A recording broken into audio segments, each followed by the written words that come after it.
ጤና ይስጥልኝ የተወደዳችሁና የተከበራችሁ የኢትዮኒውስ ቤተሰቦች እንደምናላችሁ ሰላምታችን በያላችሁበት ይድረስ። እነሆ አዳዲስና ወቅታዊ መረጃዎችን አዘጋጅተን ወደ እናንተ ማድረስ ጀምረናል። ከኢትዮኒውስ ልዩ መረጃዎች ጋር አብራችሁ እንድትቆዩ ግብዣችን ነው። በቅድሚያም አርዕስተ ዜናዎችን አስቀድማለሁ።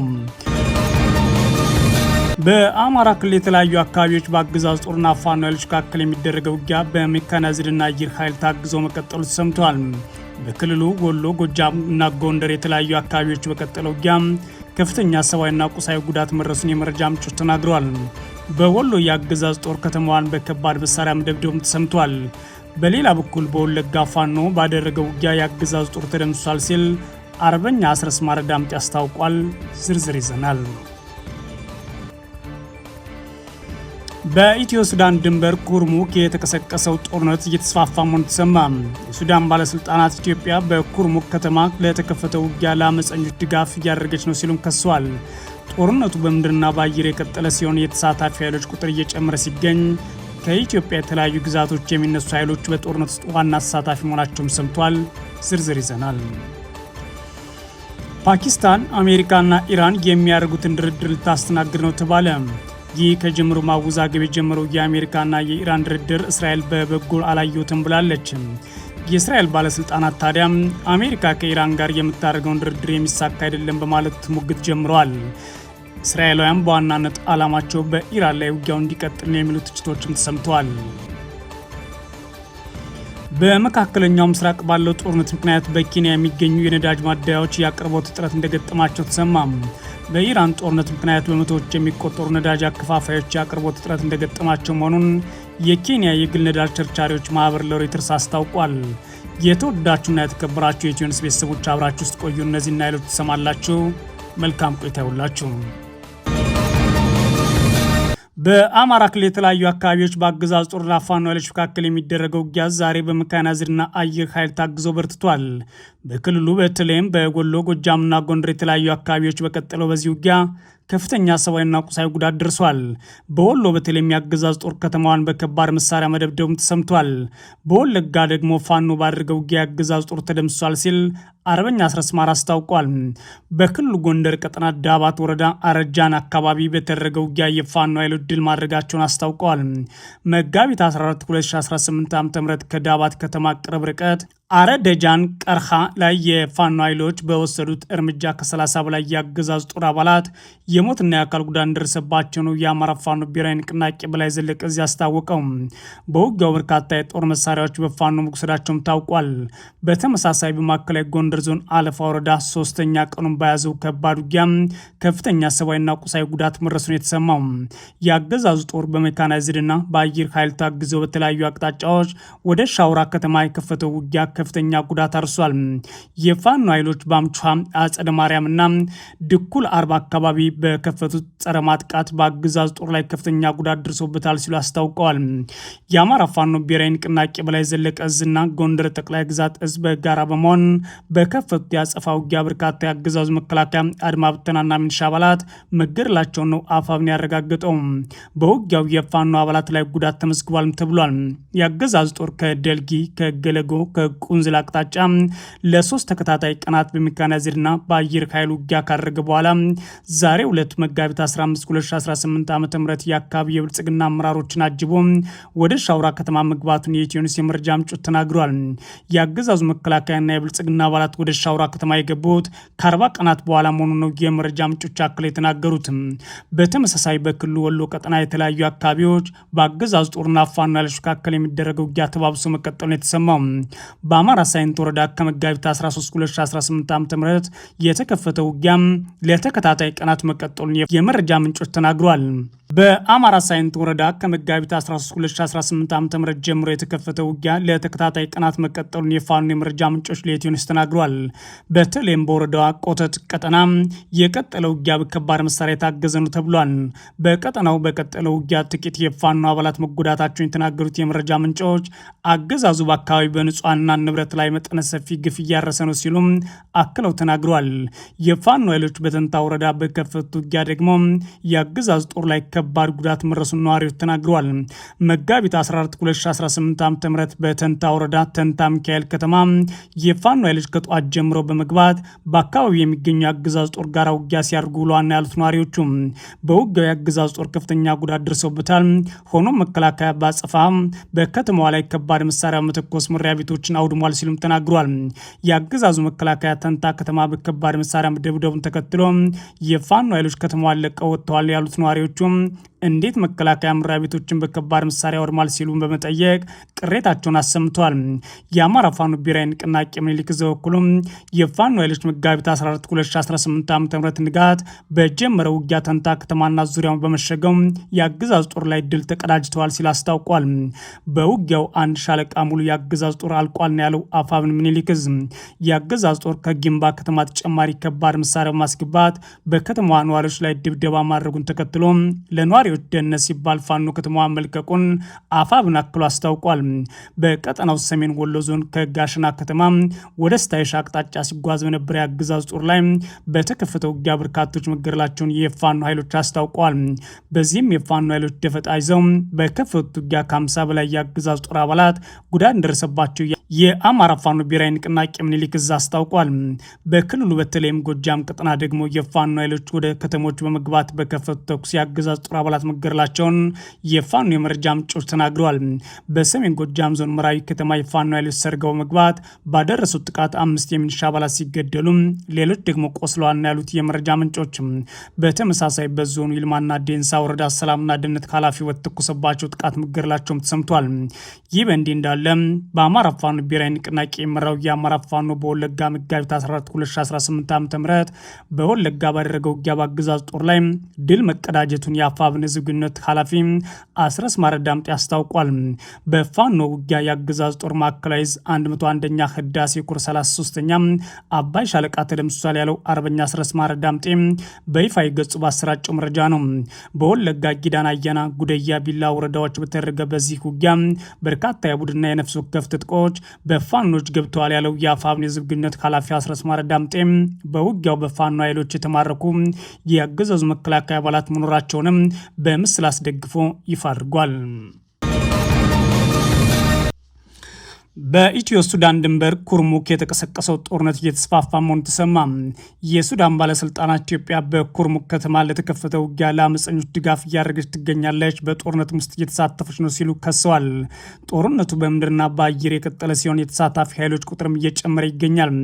የሱዳን ባለስልጣናት የኢትዮጵያ በአሁኑ ሰዓት የፈጥኖ ደራሽ ኃይሎችና የሱዳን ህዝብ ነጻ አውጪ ንቅናቄ ሰሜን ጥምር ኃይሎችን በስትራቴጂካዊነቷ የድንበር ከተማ ኩርሙክ ላይ ለሰነዘሩ አዲስ ጥቃት ድጋፍ አድርጋለች ሲሉ መክሰሳቸውን ሱዳን ትሪቡን ዘግቧል።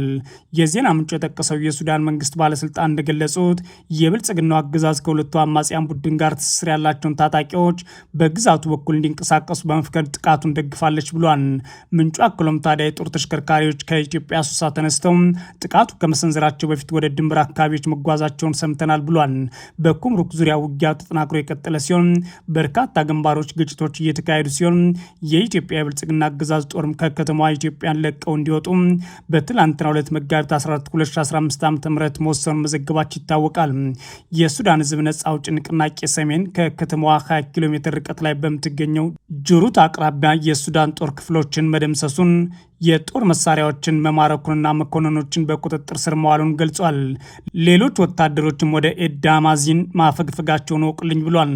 ከኢትዮጵያና ከደቡብ ሱዳን ጋር በሚያዋስኑት በርካታ አካባቢዎች ባለፉት ቀናት ግጭቶች ያገረሹ ሲሆን የጃሩት አካባቢ ባለቤት ባለፈው ሳምንት በሱዳን ጦርና የፈጣን ደጋፊዎች ኃይሎች ወይም ነጻ አውጪ ንቅናቄ ሰሜን ጥምረት መካከል ሲዘዋወር መቆየት ተገልጿል። ኩርሙክ በሱዳን ያለፉት ግጭቶች ወቅት በተደጋጋሚ በተለያዩ ኃይሎች እጅ የቆየች ከተማ መሆኗን በድንበር አካባቢ ያለ ስትራቴጂካዊ ጠቀሜታ ያሳያል አንዘግበው። የብልጽግናው አገዛዝ በኩርሙክ በኩል ውጊያ የተቀላቀለው የፈጥኖ ደራሽ ኃይሉን በመደገፍ በምድርና በአየር ሲሆን በአየር ላይ ለሚደረገው ውጊያ አስቀድሞ በድሮን ከፍተኛ ጥቃት ሲፈጽምና ድሮኖችም ተመተው ሲጣሉበት ቆይቷል። አሁን ታዲያ የሱዳን ባለስልጣናት ይህን የአብይ አህመድ አገዛዝ ተሳትፎ አስመልክተው ድጋሚ ክስ አሰምተዋል። ይህ ክስ የቀረበው ሮይተርስ በየካቲት ወር 2018 ዓ.ም ኢትዮጵያ ከሱዳን ድንበር አቅራቢያ ቢሻንጉል ጉሙዝ ክልል ከፈጥኖ ደራሽ ኃይሉ ጋር ግንኙነት ላላቸው ታጣቂዎች የስልጠና ካምፕ እያዘጋጀች ነው የሚል ዘገባ ማውጣቱ ተከትሎ ነው። የዲፕሎማሲና የደህንነት ምንጮች እንዲሁም የሳተላይት ምስሎች ዋቢ ያደረገው የሮይተርስ ዘገባ ተቋም አዳዲስ ታጣቂዎችን ለመመልመል ሊያገለግል እንደሚችል ተጠቅሞም ነበረ። የኢትዮጵያ ባለስልጣናት ለዚህ ክስ እስካሁን ይፋ ምላሽ አልሰጡም። የተባበሩት አረብ ኤሚሬቶች ግን በጉዳዩ ላይ እጅ የለበትም ብላለች። የሱዳን ባለስልጣናት ቀደም ብሎ በተመሳሳይ ክሶች ሲያቀርቡ የቆዩ ሲሆን ባለፈው የካቲት ወር መጀመሪያ ላይ የፈጣን ደጋፊ ኃይሎች የፈጥኖ ደራሽ ኃይሎች የሱዳን ህዝብ ነጻ አውጪ ንቅናቄ ሰሜን ታጣቂዎች በኩርሙክ ወረዳ ዲም ማንሱር ላይ የጥምር ጥቃት ለመሰንዘር በኢትዮጵያ በኩል ወደ ብኑ ናይል ግዛት መግባታቸውን ገልጸዋል። አዲስ አበባን የሚያስተዳድረው የብልጽግና ባለስልጣንና አገዛዝ ለቅርብ ጊዜው ክስ እስካሁን ምላሽ አልሰጠም። ከህዳር ወር 2018 ጀምሮ የሱዳን ባለስልጣናት ኢትዮጵያ የሱዳን ፈጥኖ ደራሽ ኃይል ትደግፋለች የሚል ተደጋጋሚ ክስ ያቀርቡ ይቆዩ የኢትዮጵያ መንግስት በጉዳዩ ላይ አስተያየት ከመስጠት ተቆጥቧል ይላል የሱዳን ትሪቡን ዘገባ። አልጀዝራ አረበኛው በወቅቱ ከፍተኛ የሱዳን መንግስት ምንጮችን ጠቅሶ እንደዘገበው ካርቱም በምስራቅ ሱዳን አዲስ የጦር ግንባር ለመክፈት እየተዘጋጀች የነበረው ኢትዮጵያ የፈጥኖ ደራሽ ኃይሎችና የውጭ ታጣቂዎችን በብሉ ናይል ድንበር አቅራቢያ የስልጠና ካምፕ እንዲመሰርቱ ፈቅዳለች የሚል ነው። ባለፈው ጥር ወር አጋማሽ ላይ የሱዳን ታጣቂ ኃይል በብሉ ናይል ከባቢ ለ72 ሰዓታት ባካሄደው ወታደራዊ ዘመቻ በርካታ የፈጥኖ ደራሽ ኃይሉ ደጋፊ ተሽከርካሪዎችን ማውደሙን ማስታውቆ ነበር። የሱዳን ጦር ጠቅላይ መምሪያ ባወጣው መግለጫ በደርዘን የሚቆጠሩ ታጣቂዎች መገደላቸውን ወይም መቁሰላቸውን አስታውቋል። የሱዳን ጦር በሌሎች አካባቢዎችም ከባድ ውጊያ መደረጉን የገለጸ ሲሆን በኮርዶፋን 56 እንዲሁም በዳርፉር 47 የፈጥኖ ደራሽ ኃይሉ ተሽከርካሪዎችን አውድሜያለሁ ብሎ ነበር። በተጨማሪም በርካታ የነዳጅና የጥይት መጋዘኖች በተለያዩ ቦታዎች መመታታቸውን አክሏል። ባለፈው ሳምንት ሱዳን ትሪቡን የሱዳን መንግስት ምንጭ ጠቅሶ እንደዘገበው የፈጥኖ ደራሽ ኃይሉ ደጋፊዎችና የሱዳን ህዝብ ነጻ አውጪ ንቅናቄ ሰሜን ከደቡብ ሱዳን ግዛት ተነስተው በሱዳን ብሉ ናይል አካባቢ ሰፊ ጥቃት ሰንዝረዋል። ጥቃቱ ታዲያ በአካባቢው ባሉ ወረዳዎች የሚገኙትን አልሴሌክ፣ ሚልካን እና ሌሎች ቦታዎች ኢላማ ያደረገ ሲሆን የሱዳን ጦር 4ኛ እግረኛ ክፍለ ጦር ባለስልጣናት የውጭ ወራ ሲሉ የገለጹትን ጥቃት ለመመለስ ከባድ ውጊያ ማድረጉም ተሰምቷል። አንድ ከፍተኛ የሱዳን መንግስት ባለስልጣን ደቡብ ሱዳን ግዛቷን ለስልጠናና ለወታደራዊ መሳሪያዎች ጭምር እንዲውል ፈቅዳለች ሲሉም ከሰዋል። ግጭቱ ታዲያ በባው ወረዳ ውስጥ ሰፊ የሲቪል መፈናቀል እንዲከሰት ማድረጉንም ባለስልጣናት ገልጸዋል። ጥር 19 ቀን 2018 ዓ.ም የሱዳን ጦር ከኢትዮጵያ ድንበር አቅራቢያ የሚገኙትን የአልሰሊካ አካባቢን ከባድ ውጊያ ካደረገ በኋላ በድጋሚ ተቆጣጥሯል። አናዶሉ የዜና ወኪል የጠቀሰው የ4ኛው እግረኛ ክፍለ ጦር መግለጫ ቦታው በድጋሚ የተያዘው በታቀደ ወታደራዊ ዘመቻ መሆኑና የፈጣን ድጋፍ ሰጪ ኃይሎች ታጣቂዎች ላይ ከፍተኛ የሰውና የንብረት ጉዳት ከደረሰ በኋላ ነው። ጦሩ አክሎም ግጭቱ በአብዱል አዚዝ አልሂሉ የሚመራው የሱዳን ህዝብ ነጻ አውጪ ንቅናቄ ሰሜን ማካተቱን ቢገልጽም ከፈጥኖ ደራሽ ኃይሎቹ ወይም የሱዳን ህዝብ ነጻ አውጪ ንቅናቄ ሰሜን ወገን እስካሁን ድረስ የተሰጠ ነገር የለም። ፓኪስታን አሜሪካና ኢራን የሚያደርጉትን ድርድር ልታስተናግድ ነው ተባለ። ይህ ከጅምሩ ማወዛገብ የጀመረው የአሜሪካና የኢራን ድርድር እስራኤል በበጎ ጎኖ አላየችውም። ታዲያ እስራኤል ባለስልጣናት አሜሪካ ከኢራን ጋር የምታደርገው ድርድር የሚሳካ አይደለም በማለት ውግዘት ጀምረዋል። ፓኪስታን አሜሪካና ኢራን የሚያደርጉትን ድርድር ልታስተናግድ መሆኑ ተሰምቷል። የአሜሪካና የኢራን ባለስልጣናት ፓኪስታን ተገናኝተው እንደሚወያዩ የተለያዩ መረጃዎች እየወጡ ነው ሲል ቢቢሲ ዘግቧል። የፓኪስታን ውጭ ጉዳይ ሚኒስትር ቃል አቀባይ ተደራዳሪዎች የሚፈልጉ ከሆነ ሀገራቸው ውይይቶች ለማስተናገድ ሁሌም ፈቃደኛ ናት ሲሉ ለቢቢሲ ተናግረዋል። ታሂር አንድራቢ ለቢቢሲ እንደገለጹት ፓኪስታን በቀጠናው ሰላምና መረጋጋት እንዲሰፍን በተደጋጋሚ ስለ ውይይትና ዲፕሎማሲ ስትወተውት ነበር ብለዋል። አንድራቢ ከየትኛውም አካል ጋር ስለ ውይይቶች መነጋገራቸውን አላረጋገጡም ወይም አላስተባበሉም። ዋይት ሀውስ ቀደም ሲል ሁኔታውን እርግጠኛ የሆነ ጉዳይ አለመሆኑን አስጠንቅቆ በኢራንና በአሜሪካ ከፍተኛ ባለስልጣናት መካከል መደበኛ ስብሰባ ለመደረጉን አስታውቋል። የፓኪስታን ከፍተኛ ባለስልጣናት ከአሜሪካ ሹማምንት ጋር ስለመነጋገራቸው የተሰጠ ይፋ መግለጫም የለም። የአሜሪካው ፕሬዝዳንት ሰኞ ዕለት ለጋዜጠኞች ሲናገሩ ከኢራን ጋር በ15 ነጥቦች ዙሪያ መወያየታቸውን ገልጸው ቀዳሚዎቹ የኒውክሌር ጦር መሳሪያዎች ጉዳይ እንደሚሆኑ አብራርተዋል። ትራምፕ ከኢራን ከፍተኛ ባለስልጣናት ጋር በነበራቸው ውይይት ወቅትም አማካራቸው ስቲቭ ዊትኮፍና አማቻቸው ጃሬድ ኩሽነር አብረዋቸው እንደነበሩ ገልጸዋል። ስቲቭ ዊትኮፍና ኩሽነር ዩናይትድ ስቴትስ በእስራኤልና በሐማስ መካከል ያደራደረችውን የተኩስ አቁም እንዲሁም ውጤት ያላመጣውን የዩክሬንና ሩሲያ የሰላም ንግግርን በበላይነት መርተዋል። ትራምፕ አክለውም ቴህራን የኒውክሌር ጦር መሳሪያ ፕሮግራሟን ለመተው ፈቃደኛ ትሆናለች የሚል ሀሳብ እንዳላቸው ገልጸዋል። በሌላ በኩል የእስራኤል ባለስልጣናት የአሜሪካ ፕሬዝዳንት ዶናልድ ትራምፕ ከኢራን ጋር ለማድረግ ያሰቡት ድርድር ውጤታማ ይሆናል ብለው እንደማያስቡ ተናግረዋል። በኢራንና በእስራኤል መካከል የሚፈጸሙ ጥቃቶች በቀጠሉበት በአሁኑ ሰዓት በአሜሪካና በኢራን መካከል ድርድር ይጀምራል ተብሎ ይጠበቅም፣ እስራኤላውያን ግን ይህ የሚሆን አይደለም ብለዋል። በጦርነቱ ዋነኛ ተሳታፊ የሆነችው የእስራኤል ባለስልጣናት ግን ምንም እንኳን ትራምፕ ከኢራን ጋር ከስምምነት የመድረስ ቁርጠኝነት ቢኖራቸውም በኢራን ላይ ጥርጣሬ ያለን ሲሉ ለሮይተርስ ተናግረዋል። ስማቸው እንዲጠቀስ ያልፈቀዱ 3 የእስራኤል ባለስልጣናት ለዜና ወኪሉ እንደገለጹት ኢራን ከአሜሪካ በኩል የሚቀርበው ጥያቄ በመመለስ ከስምምነት ይደረሳል የሚል እምነት የለንም ብለዋል። አንድ ወር ሊሞላው ጥቂት ቀናት የቀሩት አሜሪካና እስራኤል በኢራን ላይ የከፈቱ ጦርነት የቀጠለ ሲሆን ፕሬዚዳንት ትራምፕ ከስምምነት ካልደረሰ ከባድ ጥቃት በኢራን ላይ ለመፈጸም የ5 ቀናት ቀነ ገደብ አስቀምጧል። በመካከለኛው ምስራቅ ባለው ጦርነት ምክንያት በኬንያ የነዳጅ ማደያዎች የአቅርቦት እጥረት ገጠማቸው። በኢራን ጦርነት ምክንያት በመቶዎች የሚቆጠሩ ነዳጅ አከፋፋዮች የአቅርቦት እጥረት እንደገጠማቸው መሆኑን የኬንያ የግል ነዳጅ ቸርቻሪዎች ማህበር ኃላፊ ለሮይተርስ ተናግሯል። በዓለም አቀፍ ደረጃ የነዳጅ ዋጋ ቢነርም ተቆጣጣሪ አካል በሀገር ውስጥ ያለውን ዋጋ ባለበት እንዲቀጥል ማድረጉን ተከትሎም 20 በመቶ የሚሆኑ ማደያዎች በኬንያ ላይ ተጽዕኖ ደርሶባቸዋል ተብሏል። የኬንያ የነዳጅ ማደያዎች ማህበር ዋና ስራ አስኪያጅ ማርቲን ቾምባ እንደገለጹት ከሆነ በሚቀጥለው ወር የነዳጅ ዋጋ ሊጨምር ይችላል በሚል ስጋት ነዳጅ አከፋፋዮች ምርቱን ደብቆ ማከማቸት ሊጀምሩ ይችላሉ ሲሉ ስጋት አለኝ ብሏል። በመካከለኛው ምስራቅ የተቀሰቀሰው ጦርነት የዓለምን 1/5 የነዳጅና የተፈጥሮ ጋዝ አቅርቦት የሚያልፍበት የሆርሙዝ ሰርጥ የትራንስፖርት እንቅስቃሴን በማስተጓጎሉም የአፍሪካ ሀገራት ለአቅርቦት መቋረጥና ለከፍተኛ ዋጋ ጭማሪ ይበልጥ ተጋላጭ መሆናቸው ተሰምቷል። ኬንያ ሙሉ የነዳጅ ፍላጎቷን የምታገኘው ከመካከለኛው ምስራቅ ሀገራት ጋር በምታደርገው የመንግስት ለመንግስት ስምምነት አማካኝነት ከገልፍ ሀገራት የነዳጅ አምራቾች ነው። የአቅርቦት እጥረት ገጥሞናል ያሉት ቾምባ ማህበራቸው 68 በመቶ የሚሆኑ የሀገሪቱን የነዳጅ ገበያ የሚሸፍኑ የግል ቸርቻሪዎችና ትራንስፖርተሮችን እንደሚወክል ገልጸዋል።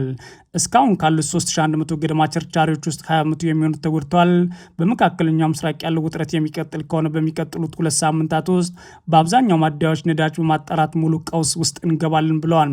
የሀገሪቱ የኢነርጂና ነዳጅ ተቆጣጣሪ ባለስልጣን መጋቢት 5 ቀን 2018 ዓ.ም ባወጣው መመሪያ በዓለም አቀፍ ገበያ የድፍድፍ ነዳጅ ዋጋ ቢነርም በሚቀጥሉ 30 ቀናት የሀገሪቱ ውስጥ የነዳጅ ዋጋ መሸጫ እንዳይለወጥ ወስኛለሁ ብሏል። ቾምባ ነዳጅ ደብቆ የማከማቸት ተግባር ሊከሰት እንደሚችል ሲጠቁሙ እውነተኛ ድንጋጤ እየመጣ ነው ብለዋል። ማህበራቸው የኬንያ መንግስት የገባውን የመንግስት ለመንግስት ስምምነት አቁሞ ነዳጅ አቅራቢዎች እንደ አማራጭ እርምጃ ከግል ድርጅቶች ነዳጅ እንዲገዙ እንዲፈቅድላቸው ናይሮቢ የሚገኙ ባለስልጣናትን እየወተወትን ነው ሲሉ ለሮይተርስ ተናግረዋል። የተወደዳችሁና የተከበራችሁ የኢትዮ ኒውስ ቤተሰቦች መረጃዎቻችን እነዚህ ነበሩ። መልካም ጊዜ እመኛለሁ።